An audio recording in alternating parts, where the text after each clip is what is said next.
Selon les textes, les congrès ont lieu tous les 5 ans. En effet, on aurait dû avoir un congrès ordinaire en 2013. Mais vous savez, les congrès répondent au principe des textes qui les régissent. Mais les textes eux-mêmes répondent aussi au principe de la cohésion que ces textes apportent. Nous sommes sortis d'une situation de crise et le parti a pensé qu'il était bon, dans un premier temps, de soutenir, d'accompagner le gouvernement du président de la République à mieux reprendre les choses en main, surtout que nous venions d'une situation très difficile.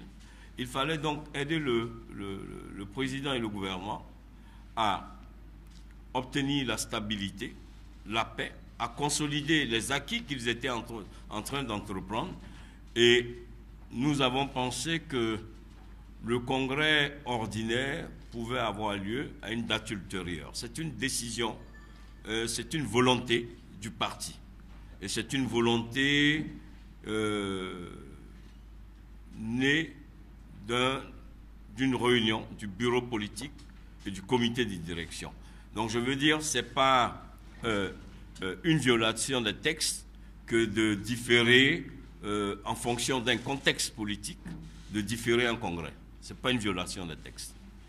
Parce que le congrès extraordinaire du 22 mars, organisé aux fins de désigner le président Alassane Ouattara comme candidat du RDR,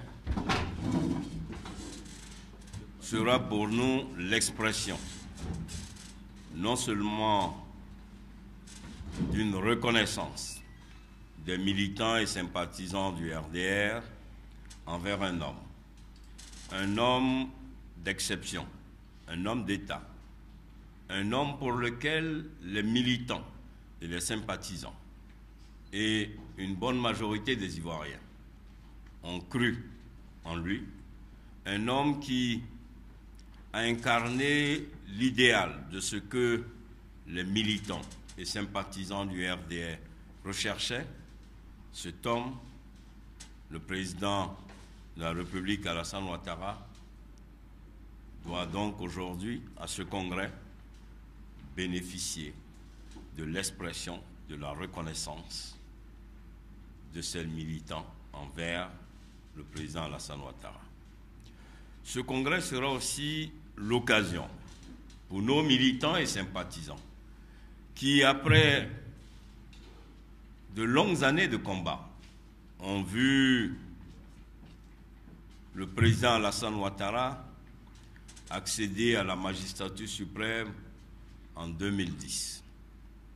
Malheureusement, les événements d'alors n'ont pas permis aux militants et aux sympathisants et à la majorité des Ivoiriens de vivre cette accession exceptionnelle d'un parcours singulier d'un homme.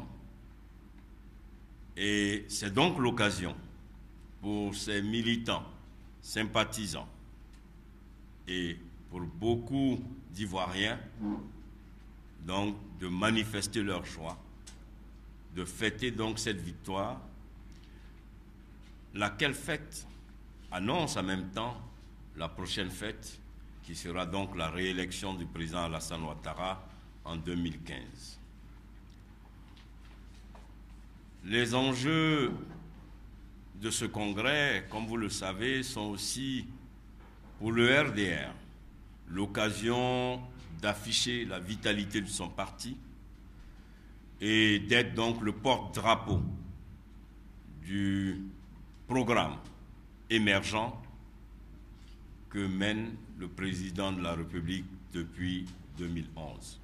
Pour ce qui est du congrès extraordinaire,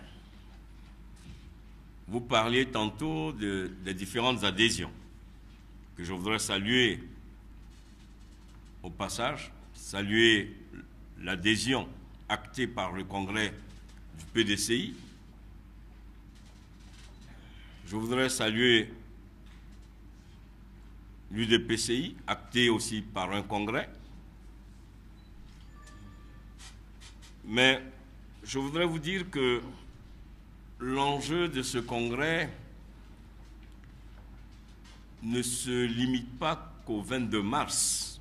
Vous savez que nous ambitionnons de faire réélire le président Alassane Ouattara à 70-75%. Nous pensons qu'il est bon de lui offrir, de lui donner un socle, une majorité forte pour lui permettre de continuer la dynamique qui a été amorcée pour le développement de notre pays. C'est donc pour nous un défi de mobilisation. Nous voulons, à partir de ce congrès extraordinaire, comme je le disais tantôt, non seulement afficher la vitalité du parti, mais surtout créer la dynamique et que ce soit l'effet déclencheur d'une grande mobilisation sur l'ensemble du territoire. C'est vrai qu'il y a l'adhésion du PDCI, de l'UDPCI et de plusieurs mouvements politiques que nous saluons.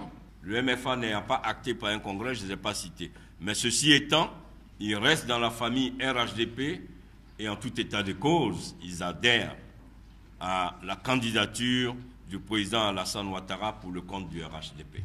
Mais le RDR se veut et se doit d'être la locomotive de la grande adhésion des Ivoiriens à l'idéal de développement du président Alassane Ouattara. C'est donc un enjeu très fort pour nous que de réussir ce congrès pour en faire une fête populaire. Chers journalistes, je voudrais donc sur ce partager avec vous